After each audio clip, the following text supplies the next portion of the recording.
Hello guys, இன்றைக்கி நம்ம சேனலில் என்ன ரெசிபி பார்க்க போகிறோன்னா ஒரு கொலக்கட்டை ரெசிபி தான் பார்க்க போகிறோம். அதுக்கு முன்னாடி சேனல் இன்னும் சப்ஸ்கிரைப் பண்ணலைன்னா சப்ஸ்கிரைப் பண்ணிக்கோங்க.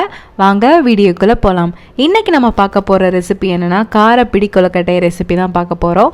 இது நிறைய பேர் வீட்டில் அரிசி நல்லா ஊற வச்சுட்டு அதுக்கப்புறம் நல்லா கிரைண்டரில் ஆட்டிட்டு அதுக்கப்புறம் செய்வாங்க. இது எப்படி நம்ம இன்ஸ்டண்ட்டாக வீட்டிலேயே எல்லாரும் செய்யக்கூடிய மாதிரி இன்க்ரீடியன்ஸ் வச்சு செய்கிறதுன்றதான் இந்த வீடியோவில் பார்க்க போகிறோம். வாங்க வீடியோக்குள்ளே போகலாம். இதுக்கு ஃபஸ்ட்டு நம்ம அரிசி மாவு எடுத்துக்கலாம். நான் எடுத்துருக்க அரிசி மாவு பார்த்திங்கன்னா மாவு பச்சரிசி மாவு. நிறைய பேர் இடியாப்பத்துக்கு தனியாக மாவு வச்சுருப்பீங்க, குளக்கட்டைக்கு தனியாக மாவு வச்சுருக்கீங்க. நீங்கள் எந்த மாவு குளக்கட்டை எப்பயுமே செய்வீங்களோ அதே மாவை எடுத்துக்கோங்க. நான் எடுத்துருக்கிறது மாவு பச்சரிசி மாவு. எத்தனை கப் எடுத்திருக்கேன்னா 3 கப் எடுத்திருக்கேன். நீங்கள் எந்த கப்பில் வேணாலும் எடுத்துக்கலாம். நீங்கள் ஃபஸ்ட்டு எந்த கப்பில் ஆட் பண்ணுறீங்களோ அதே கப்பையே எல்லாத்துக்குமே யூஸ் பண்ணுங்கள் ரெசிபி ஃபுல்லாக. அப்படின்னா தான் உங்களுக்கு மெஷர்மெண்ட்ஸ் கரெக்டாக இருக்கும். இப்போ பார்த்திங்கன்னா 1 டீஸ்பூன் அளவுக்கு நான் உப்பு ஆட் பண்ணிக்கிறேன் இதுக்கு.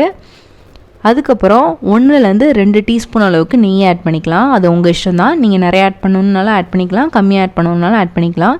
இப்போ இது எல்லாத்தையுமே சேர்த்து நல்லா மிக்ஸ் பண்ணிக்கலாம். அதுக்கப்புறம் சுடுதண்ணி கொஞ்சம் கொஞ்சமாக ஆட் பண்ணி நல்லா சாஃப்டான மாவாக பிசைஞ்சு எடுத்துக்கோங்க. நிறைய பேர் சுடுதண்ணியில் நெய் ஆட் பண்ணிவிட்டு அதுக்கப்புறம் மாவில் கலக்குவாங்க. நீங்கள் அப்படியும் செய்யலாம். அப்படி இல்லைனா நெய்யை மாவில் மிக்ஸ் பண்ணிவிட்டு அதுக்கப்புறம் கூட சுடுதண்ணி ஆட் பண்ணிக்கலாம். எப்படினாலும் நீங்கள் செஞ்சுக்கலாம். இப்போ பார்த்திங்கன்னா சுடுதண்ணி கொஞ்சம் கொஞ்சமாக ஆட் பண்ணி நல்லா மாவை நல்லா சாஃப்டாக பிசைஞ்சிக்கலாம். நார்மலாக பிடி கொழுக்கட்டை, உப்புருண்டை இதுக்கெல்லாம் மாவு என்ன பண்ணுவாங்கன்னா அரிசியை நல்லா ஊற வச்சுருவாங்க. அதை நல்லா கொரகொரப்பாக அரைச்சிட்டு இல்லைனா சாஃப்டாகவும் அரைச்சிக்கலாம். அது நம்ம இஷ்டம்தான். ஆனால் கொரகொரப்பாக அரைச்சி செய்யும் போது நல்லா சாப்பிட்றதுக்கு நல்லாயிருக்கும். அதுக்கப்புறம் என்ன பண்ணுவாங்கன்னா கடுகு உளுத்தம் பருப்பு போட்டு நல்லா தாளிச்சிட்டு அதோடய மிக்ஸ் பண்ணி நல்லா கெட்டியாக ரெடி பண்ணுவாங்க. நம்ம அதுக்கு பதிலாக தான் இந்த மாவு இந்த மாதிரி பிசைஞ்சு எடுத்துக்கிறோம். இந்த மாதிரி நல்லா சாஃப்டாக பிசைஞ்சு எடுத்துக்கோங்க. அதுக்கப்புறம் அந்த மாவு நல்லா காயாமல் இருக்கிறதுக்கு நல்லா மூடி போட்டு தனியாக வச்சுருங்க. அந்த மேல் மாவு காஞ்சா சாப்பிட்றதுக்கு நல்லா இருக்காது. ஸோ அதை காய விடாமல் நல்லா மூடி போட்டு வச்சுருங்க. இப்போ அதுக்குள்ளே மாவு நல்லா ஊறட்டும். இப்போ அதுக்குள்ளே நம்ம ஒரு தாளிப்பு ரெடி பண்ணிக்கலாம். ஃபஸ்ட்டு ஒரு கடாயில் 2-3 டேபிள் ஸ்பூன் அளவுக்கு எண்ணெய் ஆட் பண்ணிக்கலாம். அதுக்கப்புறம் 1 டீஸ்பூன் அளவுக்கு கடுகு,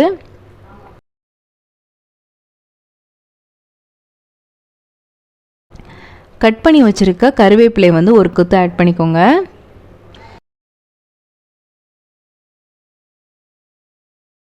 அதுக்கப்புறம் 2 டீஸ்பூன் அளவுக்கு உளுந்து,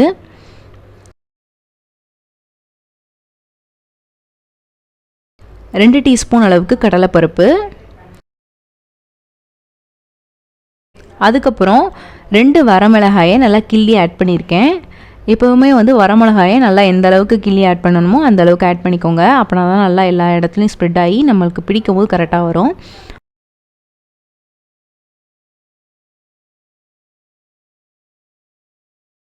அதுக்கப்புறம் ஒரு 1/4 டீஸ்பூன் அளவுக்கு பெருங்காயத்தூள் ஆட் பண்ணிக்கலாம். அதுக்கப்புறம் பச்சை மிளகாய் ஒரு 2 கட் பண்ணி ஆட் பண்ணியிருக்கேன். அதுக்கப்புறம் ஒரு 1/2 டீஸ்பூன் அளவுக்கு உப்பு ஆட் பண்ணிக்கலாம். நம்ம ஆல்ரெடி மாவுலையும் 1 டீஸ்பூன் ஆட் பண்ணியிருக்கோம். அதனால் பார்த்துட்டு ஆட் பண்ணிக்கோங்க. அதுக்கப்புறம் 1 கப் அளவுக்கு துருவன தேங்காய் ஆட் பண்ணியிருக்கேன். இதையும் சேர்த்து நல்லா மிக்ஸ் பண்ணிக்கலாம். நீங்கள் கார கொழுக்கட்டையில் பல்லாக கூட தேங்காவை ஆட் பண்ணிக்கலாம். அது உங்கள் இஷ்டம் தான். இப்போ இது எல்லாத்தையுமே நல்லா மிக்ஸ் பண்ணிவிட்டு ஸ்டவ் ஆஃப் பண்ணிவிடுங்க. லாஸ்ட்டாக உங்களுக்கு கொத்தமல்லி வேணும்னா ஆட் பண்ணிக்கோங்க, வேணான்னா நீங்கள் ஸ்கிப் பண்ணிக்கலாம். கொத்தமல்லி கம்ப்ளீட்டாக ஆப்ஷனல் தான். நிறைய பேர் சேர்க்க மாட்டாங்க. நீங்கள் பிடிச்சா ஆட் பண்ணிக்கோங்க, பிடிக்கலன்னா ஸ்கிப் பண்ணிக்கோங்க.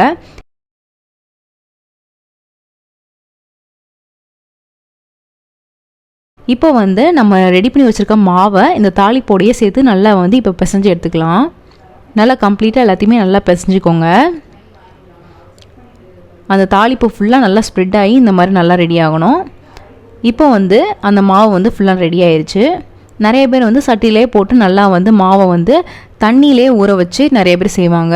அப்படி செஞ்சிங்கன்னா ரொம்ப லேட் ஆகும், ஒரு மாதிரி கொலன்னு ஆயிரும். நம்மளுக்கு கரெக்டாகவும் பிசைகிறதுக்கு கரெக்டாக இருக்காது. ஸோ நான் இந்த மாதிரி தாளிப்பொடியை சேர்த்து நல்லா பரட்டிக்கிறேன். அப்போனா நம்மளுக்கு சீக்கிரம் வேலை முடிஞ்சிடும்.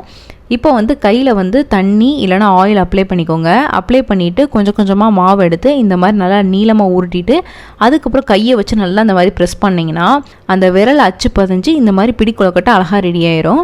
எதுக்கு நான் தண்ணி இல்லைனா எண்ணெய் அப்ளை பண்ண சொல்கிறேன்னா, நீங்கள் வந்து மாவு வந்து ரெடி பண்ணி வச்சுருக்கிறது கையில் வந்து ஒட்டும். ஸோ வந்து அந்த கைப்பிடி அச்சு வந்து ஒழுங்காக சில நேரம் விழுகாது, நீட்டாக வராது. உங்களுக்கு வந்து கையில் அந்த அச்சு வைக்கும் போது நீட்டாக வராது, கையில் ஒட்டி ஒட்டி ஒரு மாதிரி நல்லாவே இருக்காது. அதனால் வந்து தண்ணி இல்லைனா எண்ணெய் அப்ளை பண்ணிட்டிங்கன்னா நல்லா ஒட்டாமல் அழகாக நீட்டாக வந்துடும். இப்போ பார்த்தீங்கன்னா தெரியும், நல்லா நீட்டாக வந்துருச்சு. இப்போ இதே மாதிரியே எல்லா கொழுக்கட்டையும் இந்த மாதிரி ரெடி பண்ணி வச்சுக்கோங்க. இதை வந்து நீங்கள் உப்பு உருண்டையாகவும் செஞ்சு சாப்பிடலாம்.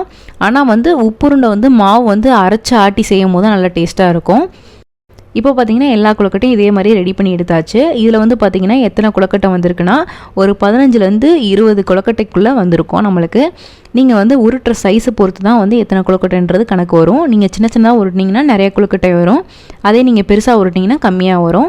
இப்போ வந்து இட்லி பாத்திரம் நான் எடுத்து வச்சுட்டேன். அதில் வந்து மேலே வாழை இலை வச்சுருக்கேன். வாழை இலையில் வந்து அவிச்சு எடுத்திங்கன்னா நல்லா டேஸ்ட்டாக இருக்கும். அதனால் வந்து நான் எப்போவுமே வந்து வாழை இலையில் வச்சு தான் அவிப்பேன். நல்லா சூப்பராக நல்லா சாஃப்டாக டேஸ்டியாக வரும். இப்போ வந்து ஒவ்வொன்றா வந்து அதில் ப்ளேஸ் பண்ணிக்கலாம். எந்த கொழுக்கட்டையும் நல்லா ஒட்டாமல் வைங்க. ரொம்ப ஒட்டி ஒட்டி இருந்துச்சுன்னா ஷேப் மாறிடும், உங்களுக்கு வைக்கிறதுக்கும் கம்ஃபர்டபுளாக இருக்காது. ஸோ வந்து நல்லா அரேஞ்ச் பண்ணிவிட்டு நீட்டாக ஒன்றுக்கு மேலே இல்லாமல் நல்லா நீட்டாக ரெடி பண்ணிக்கோங்க. இப்போ வந்து இட்லி பாத்திரம் வந்து பார்த்திங்கன்னா தண்ணி நல்லா கொதிச்சு வந்துருச்சு. இப்போ வந்து நம்ம வச்சுக்கலாம் எல்லாத்தையுமே. நான் வந்து 2 பிளேட் வச்சுருக்கேன், அது 2யுமே வச்சுட்டேன். இது வந்து பார்த்திங்கன்னா எவ்வளோ நேரம் வேகணும் அப்படின்னா ஒரு 10லேருந்து 15 நிமிஷம் வந்து போதும், அதுக்கு மேலே ஆகாது. இப்போ வந்து பார்த்திங்கன்னா நல்லா வந்து ஸ்டீம் பண்ணி எடுத்துக்கலாம். இது வந்து நீங்கள் ஸ்டீமர்லேயும் வச்சு நல்லா ஸ்டீம் பண்ணிக்கலாம், இல்லை இட்லி பாத்திரத்துலேயும் வச்சு ஸ்டீம் பண்ணிக்கலாம், அது உங்கள் இஷ்டம் தான். இப்போ வந்து பார்த்திங்கன்னா 10 நிமிஷம் கழித்து எடுத்து பார்த்தாச்சு, நல்லா வந்து வெந்து வந்துருச்சு.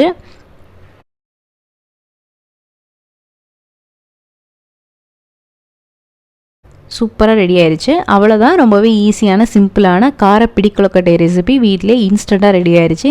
இந்த விநாயகர் சதுர்த்திக்கு கண்டிப்பாக அந்த கார பிடி கொழுக்கட்டை ரெசிபியை ட்ரை பண்ணி பாருங்கள். இந்த ரெசிபி உங்களுக்கு பிடிச்சிருக்குன்னு நினைக்கிறேன். பிடிச்சிருந்தா லைக் பண்ணுங்கள், ஷேர் பண்ணுங்கள், கமெண்ட் பண்ணுங்கள், மறக்காமல் சேனலை சப்ஸ்கிரைப் பண்ணுங்கள். இன்னொரு வீடியோவில் பார்க்குறேன். பாய்.